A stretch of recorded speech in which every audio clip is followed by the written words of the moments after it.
TV20 Kannada ವಾಹಿನಿಗೆ ಸ್ವಾಗತ. ಗುರ್ಲಾಪುರ ಕ್ರಾಸ್ನಲ್ಲಿ ಕಳೆದ ಕೆಲ ದಿನಗಳಿಂದ ಕಬ್ಬು ಬೆಳೆಗಾರರು ನಡೆಸ್ತಾ ಇರುವ ಪ್ರತಿಭಟನೆಗೆ ಸಂಬಂಧಪಟ್ಟಂತೆ ಕಾನೂನು ಸಚಿವ ಎಚ್.ಕೆ. ಪಾಟೀಲ್ ಪ್ರತಿಕ್ರಿಯೆ ಕೊಟ್ಟಿದ್ದಾರೆ. ಧಾರವಾಡದಲ್ಲಿ ಮಾತನಾಡಿದ್ರು, ರೈತರ ಪ್ರತಿಭಟನೆ ಬಗ್ಗೆ ಸಿಎಂ ಕಚೇರಿಯಿಂದ ಮಾಹಿತಿ ಬಂದಿದೆ. ನಾನು ಈಗಲೇ ಅಲ್ಲಿಗೆ ಹೋಗ್ತೀನಿ, ರೈತರ ಜೊತೆ ಮಾತನಾಡ್ತೀನಿ. ಮಹಾರಾಷ್ಟ್ರದಲ್ಲಿ ಕಬ್ಬಿಗೆ ಹೆಚ್ಚಿನ ಬೆಲೆ ವಿಚಾರವಾಗಿ ನಾನು ಅಲ್ಲಿಗೆ ಹೋಗಿ ಅವರ ಜೊತೆ ಮಾತನಾಡ್ತೀನಿ. ನಮ್ಮಲ್ಲಿ ಇರುವ ಸನ್ನಿವೇಶಗಳ ಬಗ್ಗೆಯೂ ಕೂಡ ಚರ್ಚೆ ಮಾಡ್ತೀನಿ. ಸಮಸ್ಯೆ ಬಗೆಹರಿಸಲು ಏನು ಸಾಧ್ಯವೋ ಆ ಪ್ರಯತ್ನ ನಾನು ಮಾಡ್ತೀನಿ ಎಂದಿದ್ದಾರೆ. ರಾಜ್ಯದಾದ್ಯಂತ ಪ್ರತಿಭಟನೆಯ ಎಚ್ಚರಿಕೆ ಕೊಟ್ಟಿರುವ ರೈತರ ವಿಚಾರವಾಗಿ ಪ್ರತಿಕ್ರಿಯಿಸಿದ ಸಚಿವರು, ಅಂತಹ ಪ್ರತಿಭಟನೆ ನಡೆಯದಂತೆ ರೈತರಿಗೆ ಮಾಹಿತಿ ಕೊಡ್ತೀನಿ. ರಾಜ್ಯ ಸರ್ಕಾರ ಏನು ಮಾಡಿದೆ, ಕೇಂದ್ರ ಸರ್ಕಾರ ಏನು ಮಾಡಬೇಕಾಗಿತ್ತು ಅನ್ನೋದನ್ನು ಕೂಡ ಹೇಳ್ತೀನಿ. ರೈತರಿಗೆ ಅಲ್ಲಿಗೆ ಹೋಗಿ ಸಮಾಧಾನ ಜೊತೆಗೆ ಅವರ ಬೇಡಿಕೆ ಬಗ್ಗೆ ಮಾತನಾಡ್ತೀನಿ. ಸರ್ಕಾರ ಅವರ ಬೇಡಿಕೆಗೆ ಯಾವ ರೀತಿ ಸ್ಪಂದಿಸುತ್ತೆ ಎಂಬುದನ್ನು ಕೂಡ ಮಾತನಾಡ್ತೀನಿ ಎಂದಿದ್ದಾರೆ.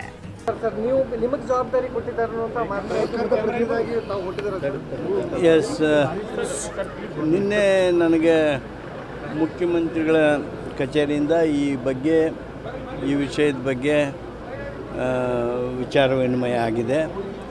ನಾನು ಕಬ್ಬು ಬೆಳೆಗಾರರು ಏನು ಇವತ್ತು ಪ್ರತಿಭಟನೆಯಲ್ಲಿ ತೊಡಗಿಕೊಂಡಿದ್ದಾರೆ, ಗೂರ್ಲ್ ಹೊಸೂರು ಹತ್ರ ಅವರು ಪ್ರತಿಭಟನೆಯಲ್ಲಿದ್ದಾರೆ. ಗೂರ್ಲ್ ಹೊಸೂರಿಗೆ ನಾನು ಈಗ ಊಟ ಆದ ತಕ್ಷಣ ಹೋಗ್ತೀನಿ. ಅಲ್ಲಿ 4 ಗಂಟೆಗೆ ಇರಬೇಕು, 4 ಗಂಟೆಗೆ ಇರಬೇಕು ಅಂಥೇಳಿ ನಾನು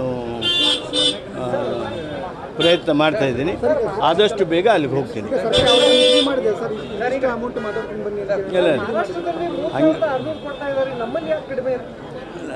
ನಾನು ಅಲ್ಲಿ ಹೋಗಿ ಅವ್ರ ಹತ್ರ ಮಾತಾಡ್ತೀನಿ. ನಮ್ಮಲ್ಲಿರ್ತಕ್ಕಂಥ ಸನ್ನಿವೇಶಗಳ ಬಗ್ಗೆಯೂ ಚರ್ಚೆ ಮಾಡ್ತೀನಿ. ಅವ್ರಿಗೂ ಗೊತ್ತಿರ್ತಕ್ಕಂಥದ್ದೇ. ಅವ್ರ ಹತ್ರ ಮಾತಾಡಿ ಸಮಸ್ಯೆಯನ್ನು ಬಗೆಹರಿಸೋದಕ್ಕೆ ಏನು ಸಾಧ್ಯವೋ ಆ ಪ್ರಯತ್ನ ಮಾಡ್ತೀನಿ. ಅವ್ರ ಜೊತೆ ಚರ್ಚೆ ಮಾಡ್ತೀನಿ ಮೊದಲು. ಪ್ರತಿಭಟನೆ ಮಾಡ್ತೀನಿ ಅನ್ನೋದು ಹೇಳ್ತಿದ್ದಾರೆ ಸರ್. ನಿನ್ನೆಯಿಂದ ರಾಜ್ಯಾದ್ಯಂತ ಪ್ರತಿಭಟನೆ ಮಾಡ್ತೀವಿ ಅನ್ನೋದು ಎಚ್ಚರಿಕೆಯನ್ನು ಕೊಡ್ತೀವಿ ಸರ್ಕಾರಕ್ಕೆ. ಆ ಪ್ರತಿಭಟನೆ ಆಗದಂತೆ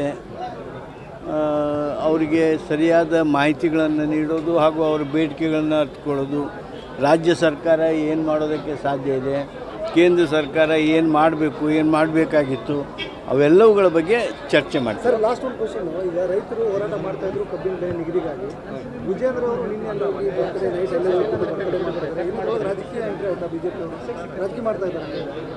ನಾನು ಈ ಸಂದರ್ಭದಲ್ಲಿ ಏನು ಹೇಳೋದಕ್ಕೆ ಬಯಸೋದಿಲ್ಲ.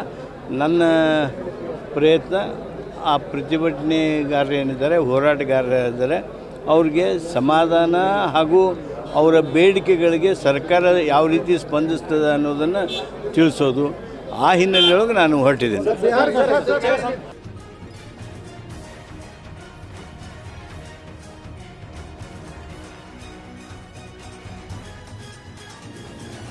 ಕನ್ನಡಿಗರ ಮೆಚ್ಚಿನ ನಿಮ್ಮ TV20 ಕನ್ನಡ ವಾಹಿನಿ ಇದೀಗ ಟಿವಿಯಲ್ಲಿ ಲಭ್ಯ.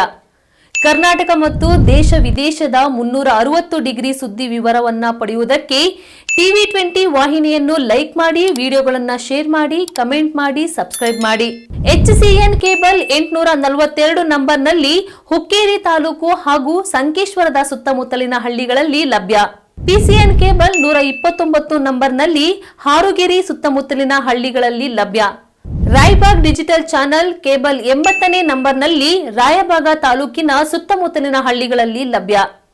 UDCN ಕೇಬಲ್ ನೆಟ್ವರ್ಕ್ ಉಗಾರ ಸುತ್ತಮುತ್ತಲಿನ ಹಳ್ಳಿಗಳಲ್ಲಿ ನಿಮ್ಮ TV20 ಕನ್ನಡ ವಾಹಿನಿಯೂ ಲಭ್ಯ.